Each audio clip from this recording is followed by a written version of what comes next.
Now to get started, the RACI matrix: roles and responsibilities, responsible, accountable, consulted and informed. So to be fit for purpose when it comes to roles and responsibilities, it's good for us to know what the legal requirements for recording responsibilities, any responsibilities required in ISO 45001, how role is one of the HSE management standards for stress elements, and then how a RACI matrix can be used and actually what it is. So without further ado, responsibilities. So let's think of an organisation and where responsibilities may lie. We can see here all organisations, they're after that organisational resilience. They want to continue in business. They're going to be doing risk management, potentially and hopefully planning for business continuity, and also have a preparedness for that crisis management. A crisis being when those wheels are nearly off and the viability of the organisation is under threat. So responsibilities. Now let's go over to the left, top management. Now that could be anybody, the CEO, COO, Chief Operations Officer, the Chief Financial Officer, directors, managers, but those persons have responsibilities under the Health and Safety at Work Act 1974, especially under Section 37. But this is what we are aiming for. Top management, achieving organisational resilience. It does not matter whether in agriculture, whether you do clerical work or a clerical administrative business, construction, engineering, packing, storing, security, anything. It does not matter what you are in the UK, but there's going to be a legal requirement. There is a legal requirement for responsibilities.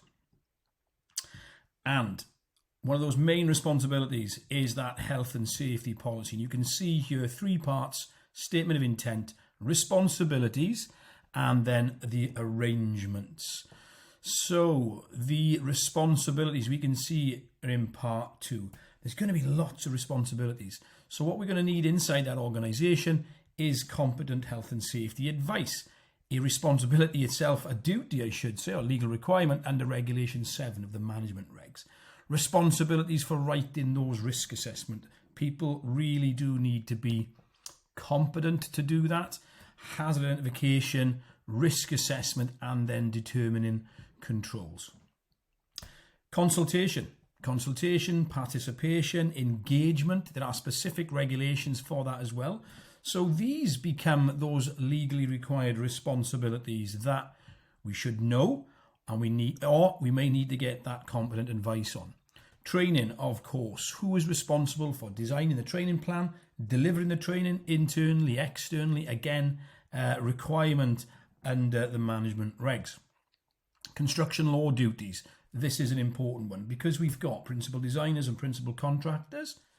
If there is more than one contractor on the project, all people on that project who hold those duties, that's the client, the principal designer, the principal contractor, they must check that everybody knows their responsibilities, and responsibilities for the principal designer and the principal contractor, or I should say the engagement, should be it's legally required to be written. So that appointment is in writing. So we've got to know about these responsibilities. Contractor due diligence. Who is responsible for onboarding? Who is responsible for monitoring performance? And who is responsible for reviewing performance? Really important. Just as it is for incident for investigation, whether that's near misses, dangerous occurrences, damage only, or injury or ill health. So it's really important that we have somebody who is competent to undertake incident investigation, and we know who is going to be reporting any required RIDOs. Health surveillance highlighted as important there, really important. Health surveillance and medical surveillance, different things. They are different. Medical surveillance is different. Who is giving us guidance on that? Really, really important.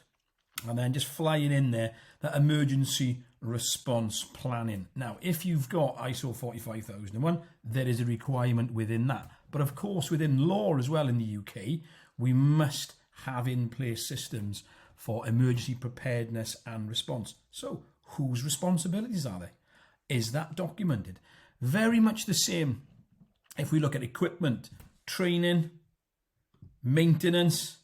If we're looking at working at height, again, ordering equipment in, laying out the area, So many responsibilities here. Hazardous substances, who's the competent person for COSH, for ordering COSH, for getting rid of hazardous substances, workplace stress, responsibilities there. We've all got a responsibility to think about psychosocial risks in the workplace, but who's going to do the stress risk assessment? Legal requirement. Noise and vibration obligations, fire safety obligations, lots and lots of responsibilities that have to be laid down by top management. Really important, I'm highlighting that competent advice, because competent advice is going to give you advice on these responsibilities. If you don't have that internally, then you should be going externally. Back over to the left-hand side. As we can see, top management into the policy, and then that all-important risk assessment for all of what we're seeing here. And that, as I always say, all roads lead back to the risk assessment. But there is one more responsibility. How do we know we are doing this right? Let's have a look. And from left to right there, internal auditing. That is the monitoring and the reviewing of the responsibilities. Are people equipped to undertake those responsibilities? Are those who are accountable, do they actually have a say in what they're accountable for? There's nothing worse than being accountable, but you're actually not responsible for the task. That can be a little bit difficult. So internal audit is an important one. So that overview of responsibilities, and there could be a lot more than this. We could look at permit to work, of course, travelling abroad, lots of different responsibilities that should be in the manual. Legal requirements and management system requirements. I've just put on the top there, if two people are responsible, then no one is responsible. Many people say that. I've certainly seen that. There is a good management technique called split responsibilities, which is good. So you have one job and two people looking after it, and that way you've got monitoring. But again, every workplace is different and all individuals are different. Shared responsibilities, that's called. So legal requirements, let's have a look. The health and safety policy. We've got to have a health and safety policy in the UK. If we've got 5 or more, it must be written down. We can see the statement of intent. Then we have the responsibilities section. Some people call it the organisation. That can be a little bit confusing. This is from the HSE. And straight away, if we were to dip into their policy, we would be able to see. So let's have a quick look in there now. So we can see how to write your policy, the statement of intent. So none of this is actually a dark art. It's here, it's written for us. We can see how to write our policy. It is there for us, and we can go on to and we can see downloadable policies. So we have no excuse. Lots of responsibilities are required, and they should be documented within our policy or within our arrangements. Sticking with that part 2, responsibilities for health and safety theme. This is what the HSE show us. Responsibilities for health and safety. This is their sort of example policy. Well, who has overall and final responsibility? Who has day-to-day responsibility for implementing the system, or the policy, I should say. And then we can see here individual responsibilities. So we've got John and Paul responsible for risk assessments, consulting, accidents, first aid. So we can see that. Now that is quite vague and wide, as we know. This is the manual that I often provide to clients, and we can see there we have got much more. There's much more meat on the bones, so everybody knows exactly what they're doing. We've got to be considerate. If we've got ISO 45001, then there are specific requirements in clause 3, which we are going to have a look at now. So recording responsibilities in an occupational health and safety management system, we can look at ISO 45001, that's the framework, or we can look at HSG 65, Planning for Health and Safety, which is from the HSE themselves. Very different when we think of sort of the operational application, very different, but ultimately in theory, they're the same thing. We are planning, we are doing, checking and acting, same here, planning, doing, checking and acting. HSG 65's got the 9 elements, whereas 45001's got over 30 elements, and this is a certifiable standard. There's more on that in the Implementing a Health and Safety Policy course. Sticking with 45001, 45,001 clause 5.3. We can see here 5.3 organisational roles, responsibilities and authorities. They can be different things, but let's have a look. Okay, management shall ensure responsibilities for relevant roles are assigned, communicated and maintained as documented information. So how do we do that? Where is this? Well, it could be, of course, in a contract. It could be in a job description. Could even be in a permit to work guidance. Could be in the policy manual. Could be in the arrangements. There's so many areas that this could be. But ultimately, you're going to find out by asking the person who's doing the job, do they know what they're doing? Workers at each level of the organisation still assume responsibility. Okay. Now, things to note. While responsibility can be assigned, ultimately, it's going to be that ownership of the organisation who is responsible. Even if you outsource that, it's still the senior leadership, the managing director, the owner, the chairman, whoever it is in that particular circumstance that's going to be responsible. Specific to 45,153, top management shall assign responsibility and authority for ensuring the management system conforms to 45,001, but also reporting on the performance. So ensuring that it conforms. So how are we going to do that? Who are we assigning responsibility to? Well, realistically, this used to be known as the management representative, and there is still that. Now, it could be many management representatives, but somebody is taking authority, and that means they're going to know and understand fully ISO 45001. They're going to be the person who takes the audit around. They're probably going to external audit. They're probably going to be the person who does the internal audits. Also, that person is going to be required to report on the performance of that management system as a whole. That's really important. And generally what this means in this standard is the management review. So that's the management review. So if we quickly look across to the management review within 45,001, and we can, I suppose we can stop off first and look at clause 5.3. So yeah, we can see 5.3. We've just seen that. But you can see it's sitting in leadership. So leadership is responsible for getting that commitment, the policy, saying who is doing what. So we can see it there, 5.3. Let's contact leadership, planning, support, operations, performance evaluation. We're going to stop there at management review.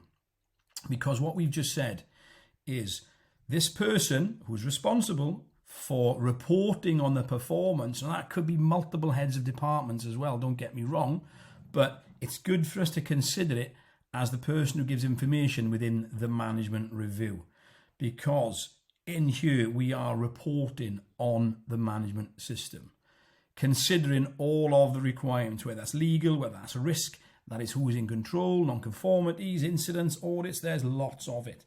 But ultimately, what we have just done is identify that responsibilities for health and safety in clause 5.3 include people reporting on the management system, and also that those responsibilities being documented. And they can be documented in many ways. Obviously going to show you a RACI matrix, which is a really good way of doing it. We continue. It's a reminder, right, many areas where they can be kept, where responsibilities can be recorded. We can see it in here. This is a specific communication, participation and consultation process or procedure.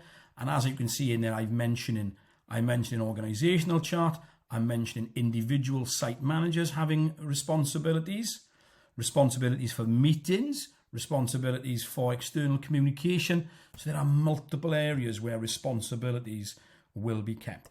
And again, this is for that internal person, your competent health and safety person under Regulation 7, the requirement, whether they're internal or whether they're external. They can be documented, responsibilities, roles, accountabilities can be documented in many areas. Sort of sticking with the theme, but looking now at that competent person, the legal requirement to appoint a competent person. What does a competent person look like? What do they do? Let's have a quick look at the HSE website. What a competent person does. Well, as an employer, first and foremost, you have to appoint competent person or persons, people, to help you meet the legal duties. They should have the skills, the knowledge, and the experience to be able to recognize those hazards. That's the critical thing, and give really good advice. Qualifications and training. Now, It's not essential for them to have formal qualifications. Most of us do, of course, because that makes sense as well. But ultimately, if you know what you're doing, that is good enough. Interestingly, and for us to take note, the HSC give guidance that if we can get that competent person or people or persons inside the organisation, that is the best way to do it. And I fully agree with that as well. And if we are going external to appoint an advisor, it's really important that we do actually use the right level of competence. And you can go further into the HSC website to have a look at where we can get competent people from. Moving on. Qualifications do not automatically equate to competence. I always say that. Again, make sure that person is fit for purpose themselves. When there is an accident or then when there is an incident, it's quite often somebody will make a comment, or it could be the actual root cause that training was not the correct type of training. Interestingly, if we look here, incompetent site management lands the director with a suspended sentence. What is getting said here? Basically, the director, you have not employed or appointed a person to supervise or manage construction work who has the necessary training to carry out the tasks allocated to that person in a manner that secures the health and safety of anybody on the construction site. So this prosecution is under the Construction Design and Management Regs, which we'll have a little look at further in a moment. This site manager was not competent. They did not have the required training. And if we go into the IOSH article where I've taken this from, we can see that there was 2 prohibition notices, 2 improvement notices saying that the person was not competent, and it's quite a hefty fine, as we can see. So it is important to ensure that we are delivering the right training. So we've got the right competent people all throughout the organisation who can undertake their roles competently. Really, really important. Ultimately, it is top management who is responsible for ensuring people are competent. Those responsibilities sit with top management. If we look at the HSG 65 management system, that's let's call it the free management system that comes from the HSC. They talk in there about risk profiling. When we talk about responsibilities, what's going to hurt people? What's going to get the company into trouble? Accidents. So we need to have that hazard identification, risk assessment, and determine controls. We can't cater for what we don't know about. So we need to understand the risk profile of the organisation.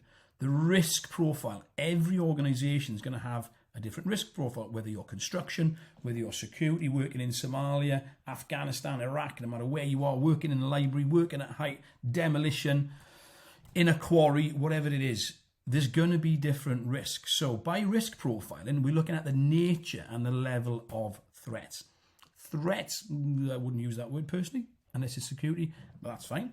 The likelihood of something occurring, the level of disruption, we are going to consider all of this. The outcome of that risk profiling is then to actually determine our risk assessment. It's so important. All roads lead back to that risk assessment. We've got to communicate it. We've got to train. We've got to ensure we do our hazard inspections. We are determining the level of risk acceptable. Really important. And risk assessment is required in multiple regulations. Again, come back to it. Competent advice. Internally if possible.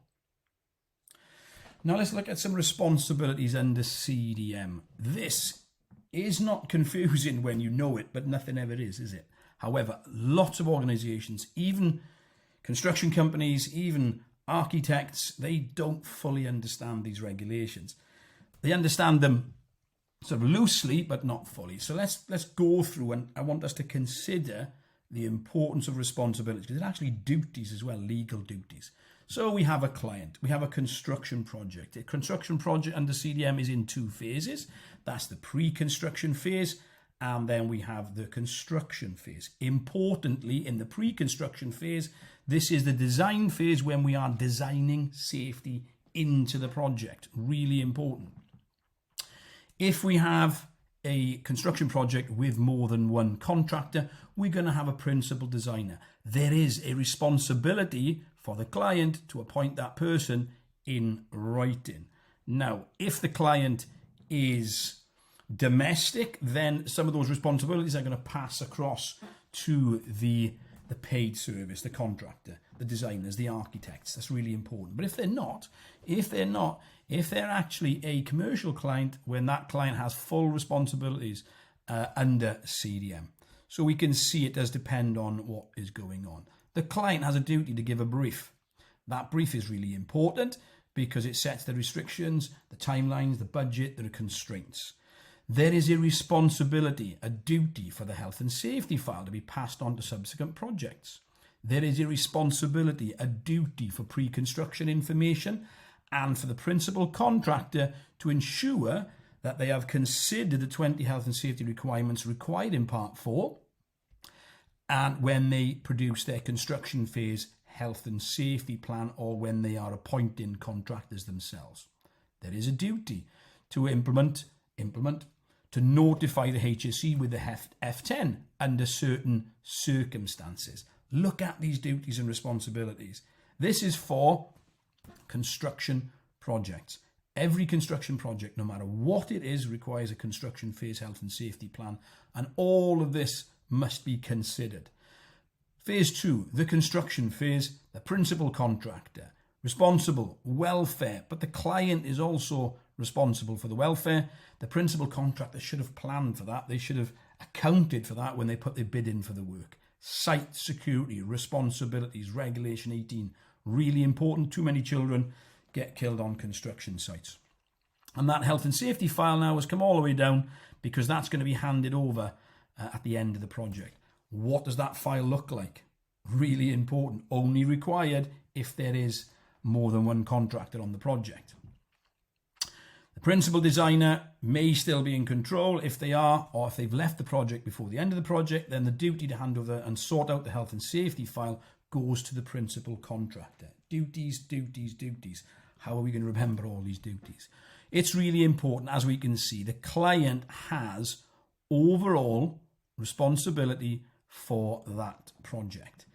We also must consider how we are going to reduce the potential, reduce control through design, the principles of prevention, and also thinking of the project after that's maintenance, cleaning, access for the finished project. Really important. If you need support with that, make sure you get support. There's a lot to consider there. There is a lot to consider. Now, what I've got elsewhere on the Fit for Purpose website is a document that I've done for my clients, which is really helpful because that is one document that puts all the duties in there and it also gives appointment letters. So well worth taking a look at that. We're moving on now to the HSE management standards for stress. Role, responsibilities, accountability. So role is a part of the management standards for stress, of which there are 6. These are really good. Let's have a quick look on the HSE website. So what are the management standards? Well, they represent a set of conditions that, if we don't follow them, could end up with stress, too much stress on people who work in the organisation. They cover 6 key areas. One of those is being role. Remember, knowing your role. So we got demands, control, support, relationships, role, and then change. But we're only looking at role for this. So do people understand their role within the organisation? Very often, more often than not, as a matter of fact, people are not fully clued up on what their specific role is. Jobs, duties are always very often going to overlap. If they overlap and there's confusion, that can lead not only to frustration, but that can also lead to serious potential for harm as well. So it really is important that we consider role as we're going through our review of stress in the organisation. Well, who's doing the stress risk assessment? That is a legal requirement. So we can see there's some good information there on the HSE website. So role is another consideration. Wow, lots of information. We're now moving into the RACI matrix. Let's have a look. So under law in the UK, remember, we have to prepare the health and safety policy, and we have to make sure people know who they are, what they're doing, I should say, what position they're playing. So the RACI matrix is an excellent way to do this. It can be done for any type of role, responsibility, authority, accountability, who's consulted, who's informed. Let's have a look at the RACI matrix itself.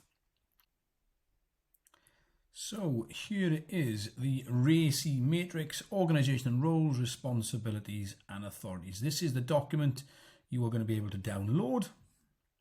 Let's have a look at it. There's a little bit of a statement, a policy statement there. Obviously you can add to that. Explanation of the RACI matrix, you can add to that. I do have in here compliance organisation chart. Again, you can change that to suit your organisation. You can see me sort of mentioning the 3 or 4 lines of defence for assurance. Now, into the chart itself, you will see it's got position and role across the top, and you need to obviously change these to suit your organisation. Position and role, and then we're just going to put a tick or a cross or whatever you want in the column, whether someone's either responsible, they're accountable, somebody's going to need to be consulted, or somebody's going to need to be informed. Responsible, that's generally the person who's actually doing the work, where accountable is the person who's responsible for it. So the head of department is potentially more accountable than responsible for doing the actual task. Consulted, you may want to involve an external consultant. That could be for health surveillance, it could be for risk assessment, there could be people coming in with cranes, there could be arms and explosive search dogs. It is dependent on the risk profile and the context of your organisation. But ultimately you can see, then we've got role across the top, and then we've got whatever we need to say, responsibility or whatever it is, activity, down the left hand side. In this one, we've got head office, general responsibilities, who's going to be doing inductions, and I've just put HR manager and QHC coordinator. Again, this is for you to change. So moving down, anything from first aid to accident management to fire safety, certification management, who's doing internal audits, who's escorting auditors, completely up to you now as to what you want to put in your HR specific, security specific, information security specific, and you can do this as well for projects, on projects. I just find this a really, really good way to ensure everybody knows what they're doing. It is actually really good for projects. So that's it. Back to the PowerPoint. So moving swiftly on. Right, a knowledge check. We're coming to the end. So questions. Does RACI stand for Responsible, Accountable, Consultant and Informed? Yes, it does. How many parts are to a health and safety policy? Well, there was 3, wasn't there? And ultimately, the centre part, the middle part 2 is the responsibilities, which is basically what we've been talking about for this entire session. The health and safety obligations placed on an organisation are many, which require clarity around roles, responsibilities, and authorities. Some roles are critical for that clarity. We've got right in risk assessments, responsibilities of contractors, onboarding of contractors, incident investigation. It goes on and on and on, doesn't it? Emergency procedures. So it's just really, really important that everybody does know what they are doing. The Health and Safety at Work Act, or the policy, must include responsibilities section that records significant responsibility for health and safety. A written policy is required if the company has 5 or more employees. Absolutely. A policy is required anyway, but if you've got more than 5, if you've got 5 or more, then it must be recorded. But you can have a RACI matrix, even if you've just, as I say, if you're a one-man band using 1 or 2 people, you can certainly have a RACI matrix. True or false? Clause 5.3 of ISO 45001 has specific requirements. It does. Remember, we looked at the management representative, responsible for ensuring that all parts of that document, 45001, are understood and implemented, and then bring in and report on the performance, I should say, of the management system. That's why we looked at the management representative. True or false? Role is one of the HSE's 6 management standards for stress. When workers do not fully understand their role, confusion, frustration, and even a risk to life. Absolutely. Absolutely. And we had a look at the website, didn't we? The CDM 2015 regulations have various, as we looked at, okay, multiple legal duties and responsibilities for client, principal designer, contractor, so on and so forth. Absolutely, they do. And If it's a principal designer and a principal contractor, they should be appointed in writing by the client. Really important, isn't it, when you actually think about that? Really important there. Did we look at let's have a quick look. Did we look at the roles? No, we didn't. So have a quick look at this. Right, construction design and management regulations, communication, appointment letters and duties. This is the one I said we've got on available as well. And we can see in here, we've got the responsibilities of numbers of people, and then we've got appointment letters as well. So we can have a quick look at that. Let's move down. Responsibilities under CDM. Clients, domestic clients, principal designer, and I go through, I've got all of them recorded, but then also there's helpful appointment letters as well. You can either manage up if you've got to, for principal contractors, principal designers. We've also got checklists. So to see whose role, who is doing what, are people doing the right thing? So I think that's a really important document. Okay, so that is it. We are coming to the end. So you now have knowledge of the legal requirements, how this fits into 45001, HC management standards for stress for role, what a RACI matrix is, and how it can be used as well. So that's it. Now go forward, do your assessment. If you get all the answers correct, then you can download your free RACI matrix. Thank you very much for training with us.